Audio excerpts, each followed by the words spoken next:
上周呢，去北京参加了 Redmi 的一个技术沟通会啊，内容呢，相信大家也都知道了啊，就是关于接下来要发布的 K60至尊版。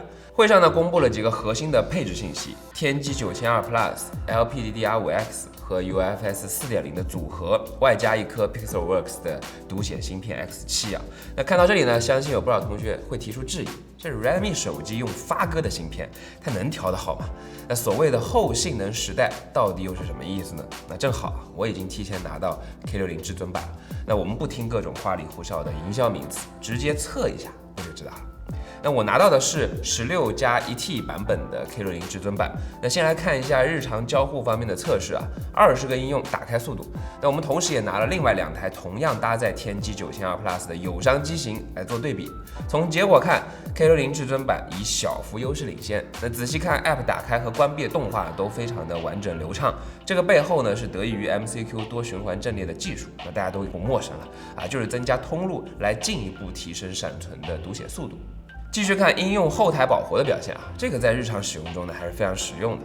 3台机器都下载好50个相同的 app， 挨个打开滑动或者切换菜单，那保证不在初始页面。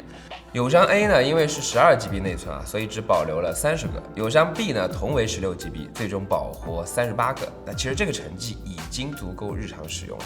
Redmi K60至尊版就更狠了啊，保了44个啊，这是得益于 Top 级应用驻留的这个技术，从底层去做精细化管理，配合物理加软件拓展提供的这个充足空间，从而来实现更多的后台应用驻留。那我自己这些天体验下来啊，整体日常使用的流畅度确实做得不错，和高通旗舰平台的表现呢，基本没有什么明显的差异啊。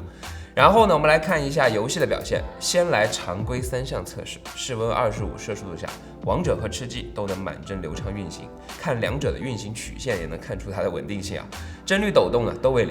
对比友商在稳定性和功耗控制上是有小幅优势的，不过机身温度相对偏高2到4摄氏度，应该是这个调度比较激进。后续 OTA 呢还能再优化一下。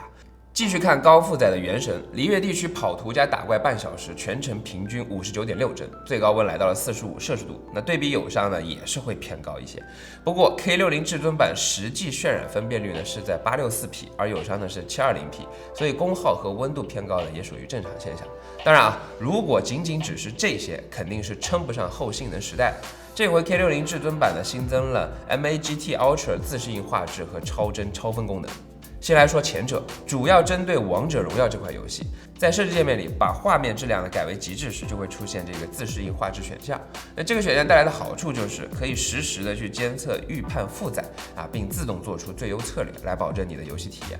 比如你一个人在打野的画面、团战的画面啊，如果都渲染在相同画质下，那团战的画面啊，对手机性能的要求肯定是要更高的啊。那万一不够，就会出现掉帧卡顿。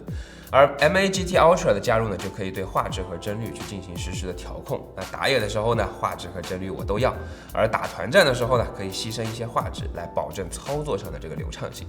从开启自适应画质前后的测试数据来看啊，帧率更稳，温度和功耗也都要更低啊。然后呢是超帧超分功能，那听名字大家可能不陌生了。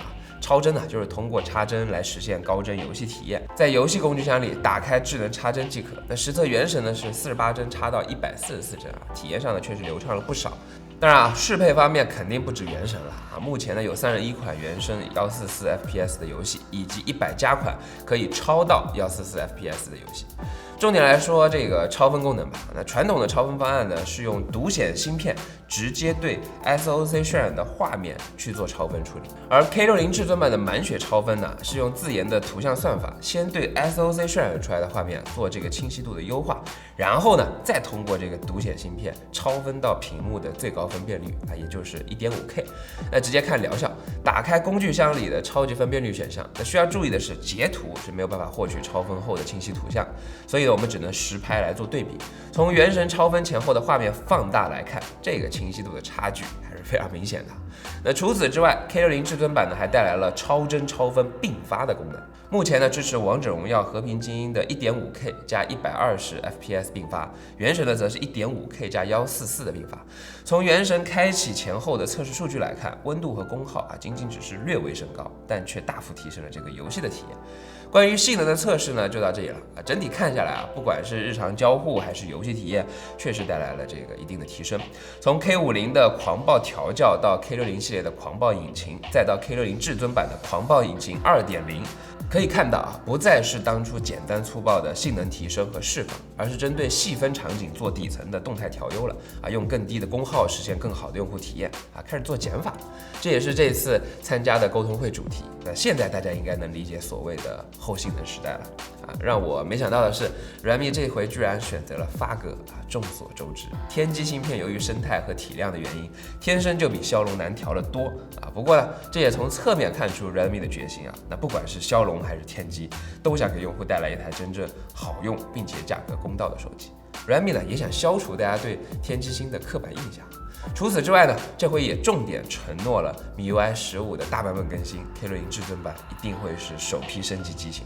你看啊，Redmi 是在认真倾听用户声音的。接下来呢，就期待一波实际的售价了。